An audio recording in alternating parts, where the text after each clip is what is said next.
Assalamualaikum warahmatullahi wabarakatuh. Sampurasun, salam somea. Halo, selamat datang wargi Cianjur yang sudah bergabung di live Instagram RSUD Sayang Kabupaten Cianjur dan yang sedang menonton. Kumaha damang? Semoga dimanapun dan kapanpun selalu sehat ya. Alhamdulillah senang sekali rasanya hari ini saya Grisela Dita bersama dengan Dr. Haji Toton Suryotono, SPPD ya dok. Beliau adalah dokter spesialis penyakit dalam di RSUD Sayang Kabupaten Cianjur. Hari ini kita akan ngobrol-ngobrol seputar geriatri nih, tentu saja di podcast dokter kita. Jadi boleh nanti untuk teman-teman warga masyarakat Kabupaten Cianjur yang mau bertanya, silahkan tuliskan di kolom komentar ya. Oke, ditunggu, langsung aja deh. Dokter Sampurasun dok. Rampes. Rampes. Dokter apa kabar? Baik, alhamdulillah. Baik ya. Semakin kelihatan seger aja nih dokter. Seger ya nih warga masyarakatnya Kabupaten Cianjur yang masih muda-muda, jangan mau kalah dengan dokter karena dokter terlihat sangat seger sekali ya. Grisel juga jadi keikut seger nih ada di depan dokter. Oke dokter, seperti yang sudah tadi disinggung oleh Grisel sebelumnya, kita akan ngobrol-ngobrol seputar geriatri ini dok.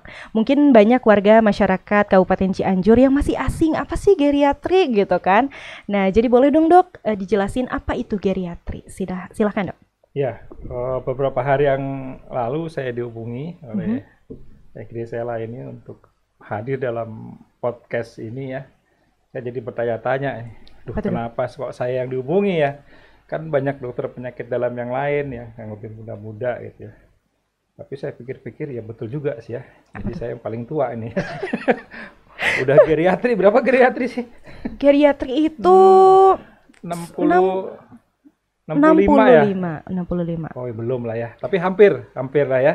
Oke. Tapi nggak kelihatan dok, masih tetap seger dan sehat. Jadi 2-3 tahun lagi insya Allah saya juga akan bergabung dalam komunitas geriatri ya. Sekarang juga sudah bergabung. Sudah bergabung kan sebagai dokter gitu ya. Ya jadi ya mengapa geriatri ya, karena geriatri ini menjadi perhatian khusus oleh pemerintah. Di akreditasi juga ada babnya tersendiri untuk pelayanan geriatri. Mengapa? Ya karena geriatri itu sudah mulai rentan dengan penyakit-penyakit kronis. Ya, penyakit kronis apa aja nanti kita bahas ya.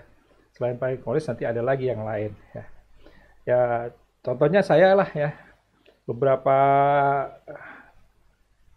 tahun atau bulan terakhir ini kalau saya pergi ke PMI untuk donor darah udah ditolak ya. Ditolak dok? Iya ditolak. Kenapa tuh dok? Kenapa?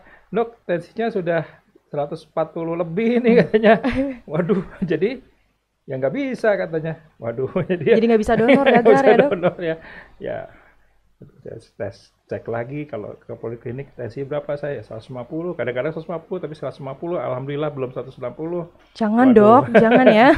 Kelihatannya memang harus minum obat teratur ya, makan mungkin dikurangi garam, jadi ya sudah mulailah ada penyakit kronik ya. Diabetes, orang tua saya diabetes dua-duanya, jadi ya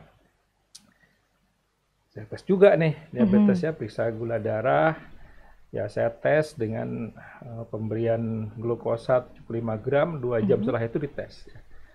Setelah 2 jam minum air gula dan dipuasakan lagi, kalau gula darahnya di atas 200 ya diabetes ya. Tapi alhamdulillah saya tidak sampai di atas 200 ya.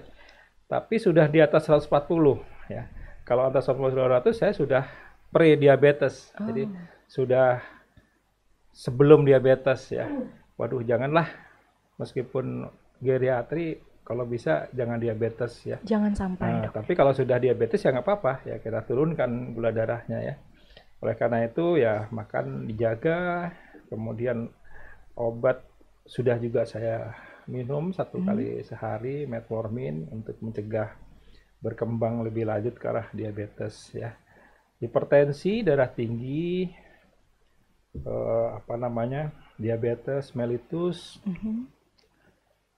kolesterol ya. Alhamdulillah saya belum ini ya. Itu adalah penyakit kronis yang umumnya akan kita hadapi bersama ketika sudah mendekati geriatri ya. ya itu harus dijaga, ya diwaspadai, dijaga agar tidak terjadi komplikasi ya yang biasa juga akan mengalami geriatri kalau sudah ada hipertensi, ada diabetes, ada kolesterol, apalagi merokok ya. Itu juga faktor resiko ya. Akan terjadi gangguan pembuluh darah jantung dan otak ya. Sehingga terjadi gangguan jantung, ada yang terkena stroke ya. Stroke salah Ya, satunya. kemudian pembuluh darah kaki juga terganggu ya. Ya, itu penyakit-penyakit yang biasa bisa terkena pada geriatri. Ya. Ya, tentu kita harus pikir bagaimana mencegah penyakit-penyakit tersebut. Kalau sudah ada, bagaimana mengendalikan penyakit tersebut supaya tidak membuat bermasalah. Ya. Selain itu, geriatri juga sudah mulai, tadi bilangnya pikun. Ya, Pikun. sebetulnya ya insya Allah ya biasa itu udah memang sudah waktunya ya. Kenapa tuh mati? Dilanjut dok. Dilanjut ya. Lanjut. Sudah waktunya, tapi ya sudah mulai ada ketergantungan ya. Jadi seperti anak kecil lagi gitu ya. Mungkin pasang sepatu udah susah. Oh iya. Kadang-kadang makan. Jadi, nah sudah mulai dipikirkan bagaimana supaya tidak terlalu tergantung. Kalau sudah tergantung, apa yang harus lakukan ya. Jadi di ruang perawatan geriatri itu tentu di klinik ya, klinik geriatri ya. Seringkali masyarakat menyatakan, dokternya bahkan menyebutnya poli. Ya. Poli itu banyak ya, poliklinik, klinik yang banyak. Tapi yang lebih tepat sebetulnya menyatakan adalah klinik geriatri ya, bukan poligeriatri. Klinik ya.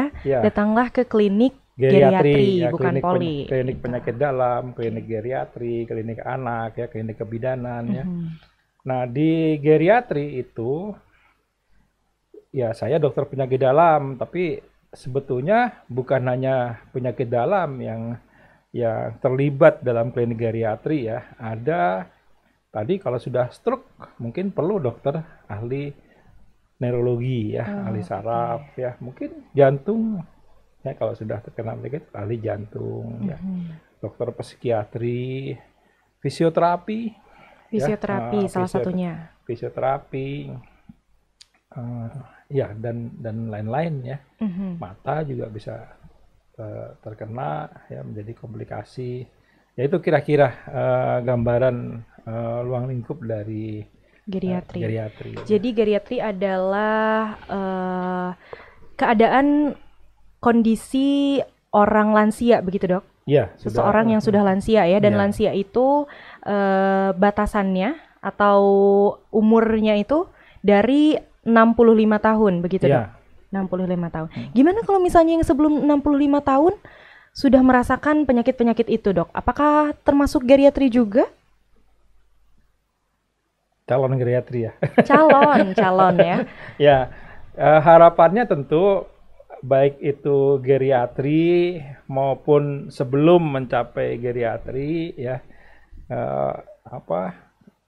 kita berusaha supaya penyakit kronis seperti diabetes, hipertensi itu sudah dicegah ya, atau kalaupun sudah mampir, sudah ada, dapat dikendalikan ya. Jadi jangan nunggu nanti kalau sudah 65 aja saya baru berobat, wah jangan ya.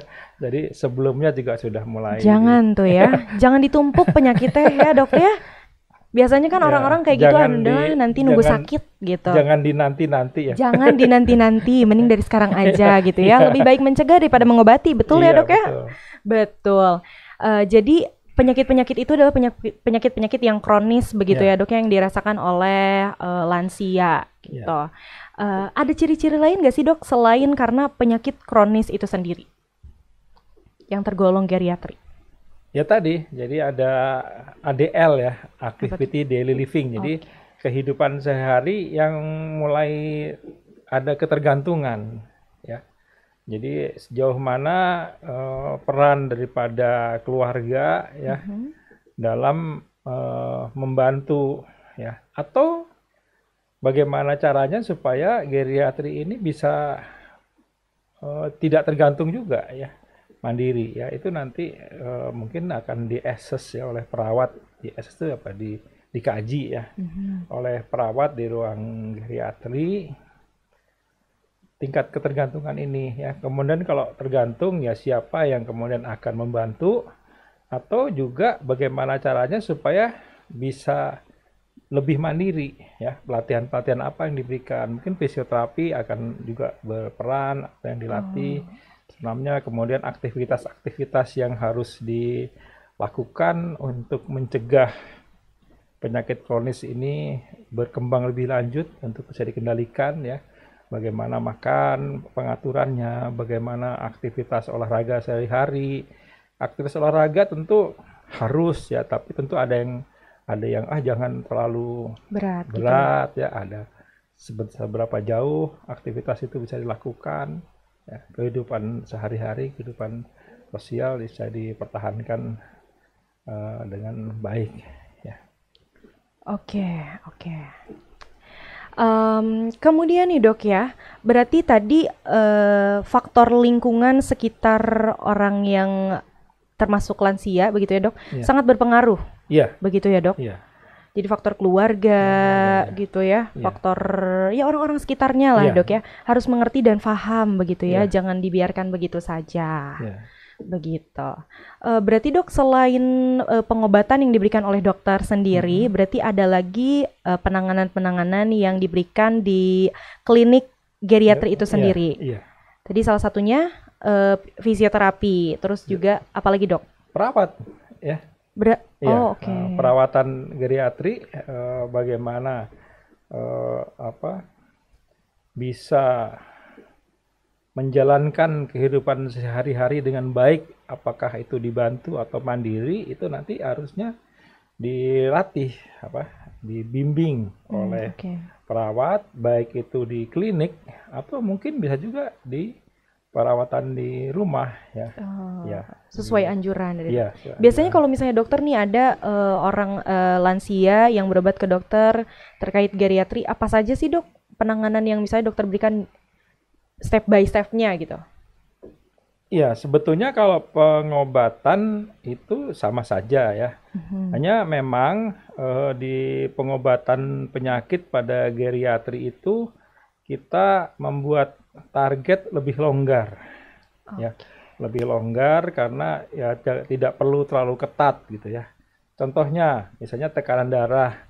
Tekanan darah di bawah umur 65 tahun itu targetnya 140. Jadi di atas 140 sebaiknya diturunkan ya. Pada geriatri 150 cukup ya. Jadi kalau 145 ya bios lah tanah naon ya. Tapi di atas 150 sebaiknya diturunkan di bawah 150. Gula darah juga begitu ya.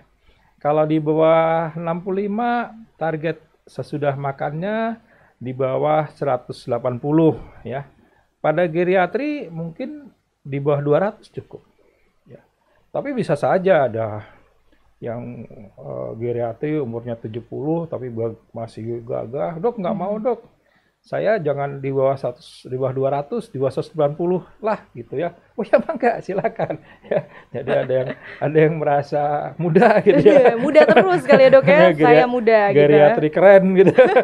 Oh silakan, nggak apa-apa. Nanti kita sama-sama kita target 180, tapi umumnya kita membuat target yang lebih longgar pada ini ya. Karena mengapa? Diabetes misalnya ya.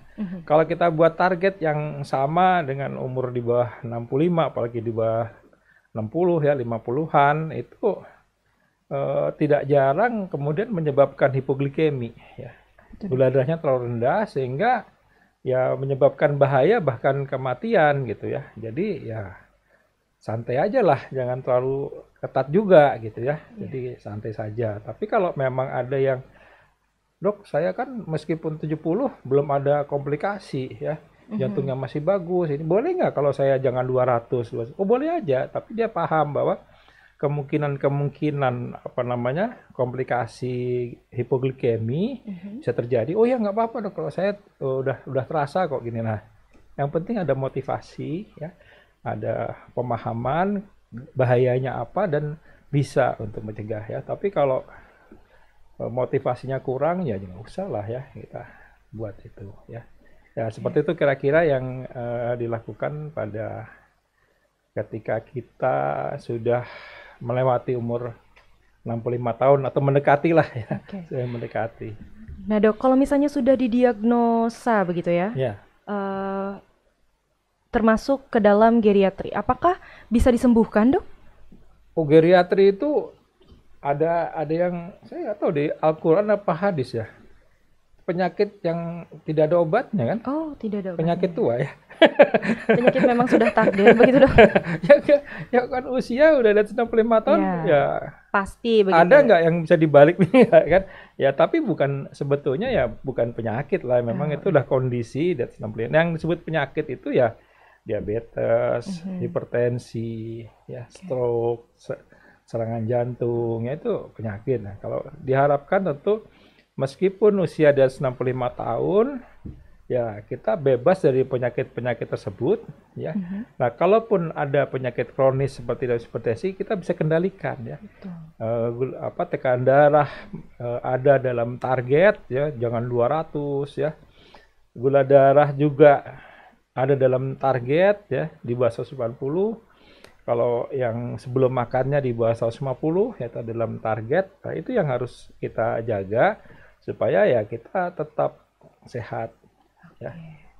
Nah, tipsnya untuk yang belum memasuki ini dok ya, belum memasuki usia lansia, kira-kira apa aja sih dok untuk mencegah tidak terkena penyakit-penyakit yang tergolong geriatri? Ya, tadi saya sebutkan 2 penyakit tuh ya. Satu lagi mungkin kolesterol ya, hipertensi, diabetes, kolesterol ya itu sebetulnya ya sebagian memang sudah menjadi takdir ya, artinya kadar ukuran dari tubuh kita memang sudah waktunya untuk tekanan darah itu tidak bisa normal lagi ya, pembuluh darah sudah mulai keras ya, udah ya kalau udah tua tuh semua udah kaku gitu ya, ya pasti akan ke situ ya. Tapi ada faktor-faktor yang berhubungan dengan perilaku ya, misalnya olahraga kurang, makan terlalu banyak ya, terutama yang asin-asin, goreng-gorengan gitu ya. Kurang makan sayuran ya. Orang Sunda kan dulu ya, insya Allah sekarang juga masih begitu ya. Terkenal dengan penggemar sayuran ya, daun-daunan. Lalapan ya. Gitu ya dok? Lalapan ya, itu harus dijaga ya. Ya, dipertahankan ya. Agar, kenapa? Terutama kalau lalapan itu kan mentah ya, nah, itu mengandung banyak kalium, ya, banyak kalium. Buah-buahan, pohon ya, karedok ya, karedok itu kacang panjang segala macam itu yang tidak direbus itu kadar kaliumnya tinggi. Nah, kalium itu juga mencegah hipertensi. Ya. Bagus, justru bagus itu ya. Buah-buahan kalium mencegah hipertensi, kecuali kalau ginjalnya udah rusak ya, memang tidak boleh ya. Mengkonsumsi yang mengandung tinggi kalium. Tapi kalau dia ginjalnya masih bagus, malah sebaiknya, malah seharusnya. Ya. Jadi kita mencegah dengan pola makan, dengan yang tidak berlebihan tapi bergizi, ya. Kemudian olahraga teratur, ya. Hidup tenang untuk supaya ya tidak mengalami penyakit kronis yang berat. Ya. Kira-kira begitu. Dokter, sekarang kita akan beralih ke pertanyaan-pertanyaan ya dok, karena sudah ada beberapa pertanyaan yang masuk. Dari Ibu Puspita Puspa. Pagi dok, mau tanya, kalau mau ke klinik geriatri, apa harus ke klinik dalam dulu dok? Wah, itu sebetulnya bukan saya yang bertanya itu ya, yang menjawab mungkin dari manajemen rumah sakit, tapi setahu saya sepertinya bisa langsung ya. Oh, langsung. Nah, berarti kalau udah memang kriterianya memenuhi di atas 65 tahun ya bisa mendaftar langsung ke klinik geriatri. Iya. Oke. Ada lagi dari Bapak Ahmed _ Yoga Suara. Izin bertanya, Proses menua adalah suatu keniscayaan, artinya siklus hidup manusia tetap dijalani termasuk masa geriatri. 1. Bagaimana antisipasi munculnya sindrom geriatri? Gitu dok, gimana caranya antisipasi katanya gitu, munculnya sindrom itu. Itu bagaimana menghadapi usia di atas 65 gitu ya. Ya tadi ya, kalau dari segi kedokteran ya, kesehatan kedokteran ya tadi ya kita menjaga agar tidak mengalami penyakit-penyakit kronis. Kalaupun sudah mengalami penyakit kronis bisa mengendalikan ya. Nah, caranya adalah dengan pola hidup yang sehat ya. Pola hidup Baik sehat. makan ya, olahraga ya, tidak merokok itu penting ya. Tidak boleh merokok. Tidak merokok ya, karena rokok itu menurut saya zolim ya. Zolim dok. Kenapa tuh dok? Karena kita diberikan paru-paru ya, saluran pernapasan itu sudah sangat baik ya. Di saluran napas itu ada rambut-rambut halus yang bergerak aktif mendorong kotoran keluar ya. Itu kalau dikasih asap rokok ya rontok semua itu. Begitu, Ya. Jadi kira-kira sesuatu gambarannya. yang sudah diberi hidayah oleh Allah ya, demikian baiknya kita zolimi ya. Akibatnya ya tentu akan terjadi penyakit paru ya. Rokok itu kalau kita merokok itu sudah hampir pasti, jangankan merokok ya. Di ruang ini saja kalau ada 1-2 orang merokok itu sampai rumah istri Semuanya saya tahu. kena ya? Oh gitu dok, Iya, bisa karena tahu? keringat saya udah bau rokok. Beda, oh gitu. Karena asap rokok, nikotin itu masuk ke dalam darah kita, partikel-partikel nikotin itu nanti keluar di keringat, sehingga keringatnya akan bau rokok. Oh, bau Ya, rokok. selain yang nempel di baju ya sebetulnya, tapi yang di keringat juga bau rokok ya. Apa artinya? Nikotin itu dia ada di dalam aliran darah ya. Dalam aliran darah, dan nikotin itu suatu benda asing ya, yang tidak dikehendaki ya. Yang seharusnya tidak ada di dalam darah itu akan disingkirkan oleh makrofag ya, sel-sel darah putih, entah dipinggirkan. Itu kalau sel darah putih itu kalau di Cianjur warnanya kuning ya, orange ya. Yang tukang sapu pinggir jalan kan warnanya pakai baju orange kan, disapu di pinggir-pinggirin ya. Cuma Saya pikir serius. sayangnya yang disapu ke pinggir-pinggir udara itu tidak diangkutin pakai truk ya. Oh, Kalau kita diangkutin itu iya. menumpuk di samping udara sehingga menimbulkan menimbulkan timbunan plak yang akhirnya menyempitkan pembuluh darah ya. Itu akan menyebabkan stroke, gangguan pembuluh darah jantung ya. Jadi ya janganlah ya zolim ya. Kita diberi Allah satu tubuh, diamanahkan, diberi kepercayaan ya. Nah, ya kalau sekarang masih merokok, kalau saya suka bercanda ya. Kalau sayang sama dokter ya teruskan aja kan. Kalau nggak ada yang sakit kan dokter kasihan juga. Tidak ada pasien begitu ya dok. Kan, ya, tapi ya zolim ya. Zolim ya. Begitu. Dokter, ini ada lagi pertanyaan yang masuk, masih dari Bapak Ahmed Yoga Suara. Pertanyaan kedua dok, program pelayanan di RSUD Sayang seperti apa yang terfokus pada geriatri? Ya, kalau yang saya lihat sekarang itu masih fokus di perawatan dan di penyakit dalam ya. Tapi insya Allah akan dikembangkan ya nanti konsultasi ke saraf ya. Kebetulan di geriatri juga ada mata di situ ya. Ada mata, ke saraf, ada fisioterapi nantinya ya, nanti mungkin akan dibicarakan ya supaya lebih komprehensif lah ya gitu. Jadi nanti datang dulu ke klinik geriatri begitu. Jadi nanti dokter yang rekomendasi ke sini begitu ya. Dan biasanya EKG sekarang sudah ada di klinik geriatri, nggak usah kemana-mana, di situ juga ada ya. Mungkin periksa gula darah juga harusnya di situ juga. Di situ ya. Jadi nggak repot-repot, udah semua terintegrasi di situ ya dok ya. Ada lagi pertanyaan yang masuk dari Ibu Melianin 16. Pagi dok, maaf mau bertanya, kapan harus mengunjungi dokter geriatri? Kapan kira-kira? Kapan? Ini Ini Bu Meliani umurnya 16 tahun ya? Fotonya anak kecil ya dok? Bukan, ya? ada Meliani 16. Oh 16. Mungkin itu tanggal Ya, lahir biasanya kalau dikasih batasan ya 65 tahun ya. 65 tahun. Dan sebelum 65 itu tuh bisa ke penyakit dalam, ke saraf ya. Tentu obatnya pengobatannya, pelayanannya ya hampir sama lah. Kalau obatnya itu cuma targetnya yang ini dan perhatiannya mungkin agak berbeda ya. Pokoknya kalau misalnya sudah di atas 65 tahun ke atas, kemudian juga tadi ada penyakit-penyakit kronis yang dirasakan, segeralah datang ke klinik geriatri, begitu ya dok ya. Dokter, sebelum kita pamit nih, ada pesan dulu nggak yang mau dokter sampaikan terkait geriatri? Dan kebetulan kan nanti tanggal 29 juga kita akan ada memperingati Hari Lansia ya dok. Boleh disampaikan pesannya terlebih dahulu? Iya. Geriatri mudah-mudahan tidak dianggap sebagai masalah ya. Sebagai ya memang sudah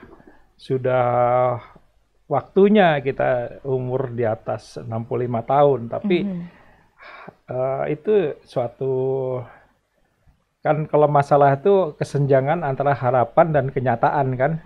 Tentu kita tidak bisa mengharapkan di atas 65 tahun umurnya 26 tahun gitu ya. Atau 20 tahun nggak bisa ya. Tentu udah 65 ya. Tentu harapannya adalah meskipun kita di atas 60 tahun tapi tetap sehat ya. Dapat beraktivitas, beribadah ya. Bersosialisasi dengan seperti yang lainnya. Ya, untuk mencapai itu tentu harus sehat ya. Nah, sehat itu ya tentu terbebas dari penyakit-penyakit kronik ya. Kalau penyakit apa itu penyakit kronik? Penyakit yang terus-terusan ya, bertahun-tahun ya, yang harus diobati secara terus-menerus. Kalau akut itu ya seperti kemarin COVID ya. Ya paling lama sebulan udah selesai gitu ya. Kalau nggak meninggal sembuh itu. Tapi alhamdulillah ya kita semua bisa selamat dari COVID ya. Beberapa ada yang meninggal.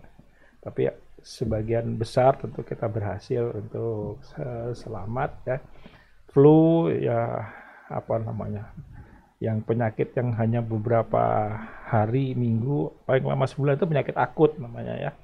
Tapi kalau penyakit kronis yang terus-terusan, diabetes, hipertensi, kolesterolnya itu harus dijaga terus ya. Jangan merasa wah saya sudah sembuh diabetesnya, saya sudah sembuh hipertensinya. Jangan dulu, dilihat dulu betul apa enggak ya. Harus rutin kontrol, insya Allah terkendali ya, meskipun diabetes, meskipun hipertensi, tapi tetap sehat ya.